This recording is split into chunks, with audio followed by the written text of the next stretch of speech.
Tomorrow morning, you are probably going to walk past your local bakery. You will smell the warm, golden aroma of freshly baked sourdough bread. You will see a beautiful, rustic display case stuffed with croissants, baguettes, and muffins. And you will hand a smiling person in an apron $6 for a single loaf of bread. You will look around the cozy shop, hear the pleasant murmur of happy customers, and think, what a peaceful, wholesome way to make a living. It is the ultimate romanticized startup dream. You get to play with flour, feed the neighborhood, and live a slow, simple, satisfying life. But behind that powdered sugar dusting lies a vicious, unforgiving economic reality. A reality where you are constantly fighting two invisible, terrifying enemies that crush 80% of bakeries before they ever see their 5th anniversary. It is not because the bakers are lazy or because the pastries do not taste incredible. It is because yeast is a biological tyrant, and humans are psychologically incapable of buying from a shelf that looks half empty. Let's start with the beautiful, seductive lie. This is Bob. Bob wants to open an artisanal bakery. Bob looks at the raw ingredients of a basic loaf of sourdough and starts doing some quick math. To make a premium, rustic loaf of bread, all you really need is flour, water, salt, and yeast. A massive £50 commercial bag of flour costs Bob about $22. Water is basically free, and yeast costs pennies.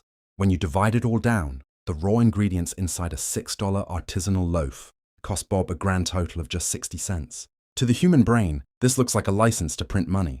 A 90% gross profit margin. If Bob can bake and sell just 300 loaves of bread a day, he thinks he will make over $1,600 in pure profit daily. It looks like a guaranteed path to early retirement. But that 60-cent calculation is a financial mirage, because bread does not magically bake itself. And this is where Bob meets his first major nightmare, the 2 a.m. labor trap. Yeast does not care about your work-life balance. It is a living organism that rises on its own schedule. If Bob wants fresh, warm bread on his shelves when his first customer walks in at 7 a.m., the baking process cannot start at 6 a.m. It has to start in the dead of night. Bob, or his hired head baker, has to drag themselves out of bed at 2 a.m. every single day, working in total isolation, under buzzing fluorescent lights, while the rest of the world is fast asleep. If Bob hires bakers to do this, he quickly realizes that people do not like working graveyard shifts for cheap. Graveyard labor demands a heavy financial premium.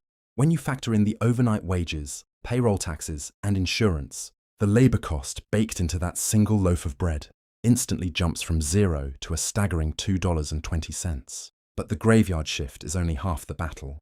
Next, Bob has to face his massive, power-hungry ovens. Commercial deck ovens do not run on hope. They require an astronomical amount of electricity or natural gas to heat hundreds of pounds of stone to 500 degrees Fahrenheit, hours before the first loaf even goes inside. Combine that extreme energy bill with the premium rent Bob pays to have a shop in a busy pedestrian neighborhood, and the physical space adds another $1.80 to the cost of every single loaf. Now, Bob's 60-cent bread actually costs him $4.60 just to produce. But the real, silent killer of the bakery business is still waiting in the dark.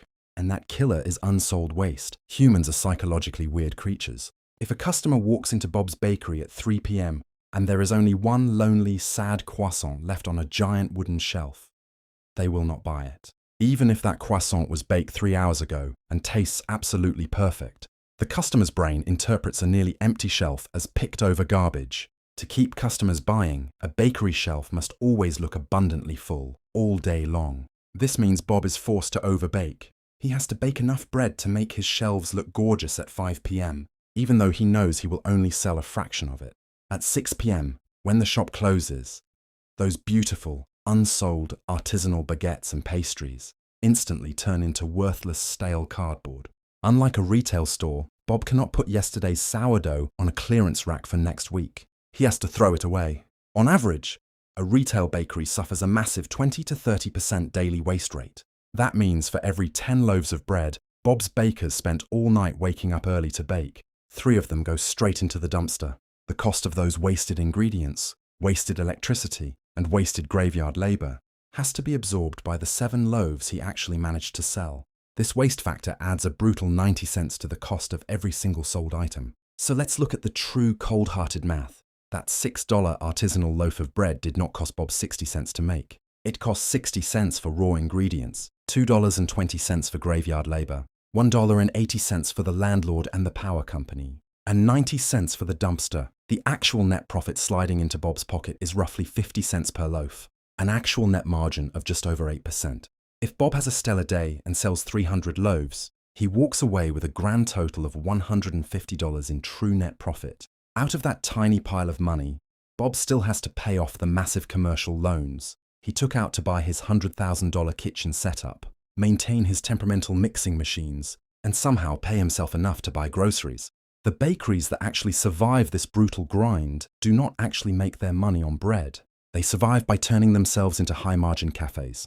They use the cheap flour and water as a loss leader to lure you into the shop, so they can sell you a 50-cent cup of drip coffee for $5, or a custom-decorated birthday cake with 1,000% markup. So, the next time you hold a warm, heavy loaf of local artisanal bread, do not complain about the $6 price tag. You are not just buying flour and water, you are paying for someone else's sleepless nights, their battle against the dumpster, and a beautiful illusion that is incredibly expensive to maintain.